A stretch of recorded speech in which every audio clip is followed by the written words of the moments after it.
Bona tarda a tothom. Un cop més, benvingudes a aquesta 5a edició del Vilassar de Noir.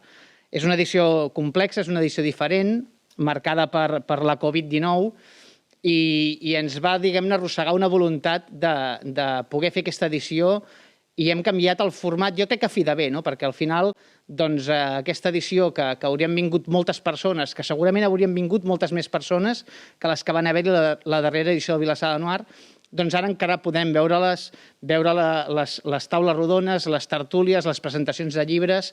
En definitiva, podran veure tot el Vilassar de Noir moltes més persones encara. I per tant, jo crec que és una novetat que ha vingut per quedar-se, és a dir, la voluntat de l'any que ve serà millorar el Vilassar de Noir d'aquesta 5a edició i probablement ens haurem de quedar amb aquest format que tant de bo el 6è Vilassar de Noir sigui un format presencial, però combinat també amb un format virtual. Jo vull agrair, en primer lloc, al meu company, amic i estimat Marc Moreno, que és el pare d'aquesta criatura que ja té 5 anys i que, per tant, ja va a l'escola, la il·lusió de poder fer aquesta 5a edició. Però també vull agrair a totes les persones sense les quals no podia haver-hi el Vilassar de Noir. I em refereixo, evidentment, als tècnics de l'Ajuntament de Vilassar de Mar, als escriptors i escriptores que han participat i que continuaran participant en aquestes sessions que fem, a la gent que ens veurà des de la distància aquesta vegada, també agrair-los que ens segueixin i que ho continuïn fent, i després també a totes les persones que han participat en aquesta segona edició del Premi Vilassar de Noir. Jo penso que és un premi que té vocació de consolidar-se, que té vocació d'anar coneixent nous escriptors i escriptores que tinguin històries explicant-se.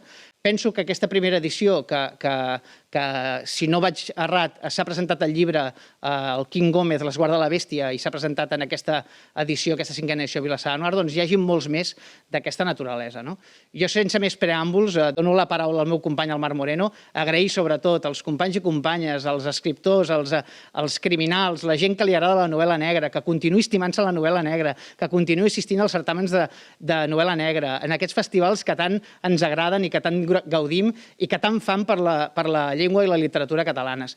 Jo us demano, sisplau, que continueu assistint en aquests nous formats que s'estan començant a dissenyar i a dibuixar i que tant de bo, aquest Vilassar de Noir, que és la 5a edició, en tingui moltes més, ara en aquest format mixte, presencial i virtual. Moltes gràcies i passo la paraula al meu company.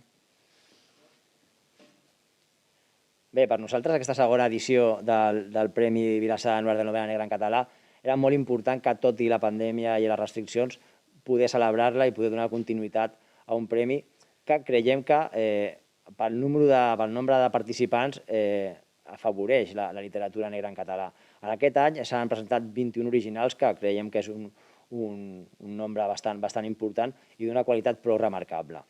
El jurat, format per la Margarida Litzeta, l'Empar Fernández i el Toni Gil, reunits el 25 d'octubre, van decidir atorgar el segon Premi Vilassar de Noir de novel·la negra en català a l'obra titulada Quan la mort truca a la porta. El jurat ha destacat la correcta fusió entre novel·la negra i gènere històric, ficcionant el primer detectiu privat de Catalunya, amb un protagonista que es rebel·la contra les dinàmiques de la societat i és un avançat a la seva època. El jurat ha dit que l'autor sap recrear amb encert una època i una societat del segle XIX complicada per a les dones i genera un personatge femení potent que lluita pels drets de les dones en un moment històric on això no era el més habitual. Quan vam obrir la plica per saber l'autor de la novel·la Quan la mort truca a la porta, és el Salvador Balcells, que és el guanyador del premi. Salvador. Molt bé. Salvador, un plaer i un goig donar-te aquest segon premi Vilassar de Noir. No ens podem, mira d'això i, sisplau, et cedim... Bé, estic l'emoció, diguéssim, quasi que m'impedeix dir res. Moltes gràcies per aquest premi, moltes gràcies al jurat, en primer lloc, per haver triat la meva obra. Moltes gràcies a Vilassar de Noir i a l'Ajuntament de Vilassar per la convocatòria d'aquest premi. I moltes gràcies a l'editorial Llibres del Delicte, que publicarà el llibre. L'obra, com s'ha dit, és una obra que podríem dir que és històrica.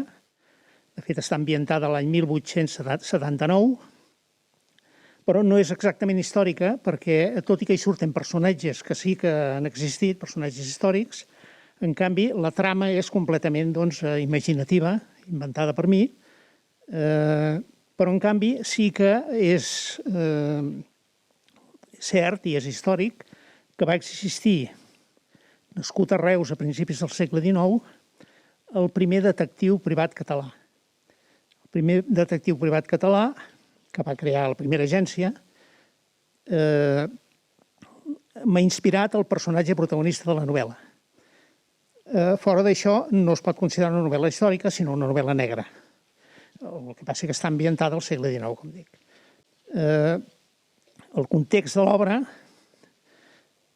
reflecteix l'ambient de l'època, caracteritzat sobretot per encara l'opressió de les dones, les revoltes obreres degut a les condicions de treball nefastes que hi havia en aquella època, les malalties, les epidèmies, en fi, tota una sèrie de factors que feien que fos una època més aviat negra en el sentit social si la comparem amb l'actual. Però, a part d'aquesta negror, també hi ha, diguéssim, una part més de claredat, per dir-ho així, com podien ser les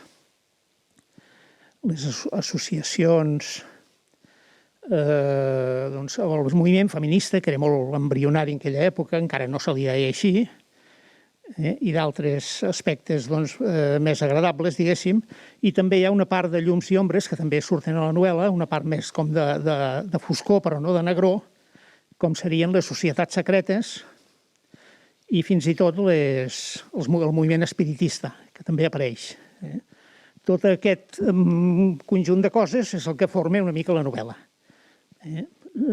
Per acabar, senzillament, espero que disfruteu tant llegint-la quan surti com jo vaig disfrutar escrivint-la. Moltes gràcies.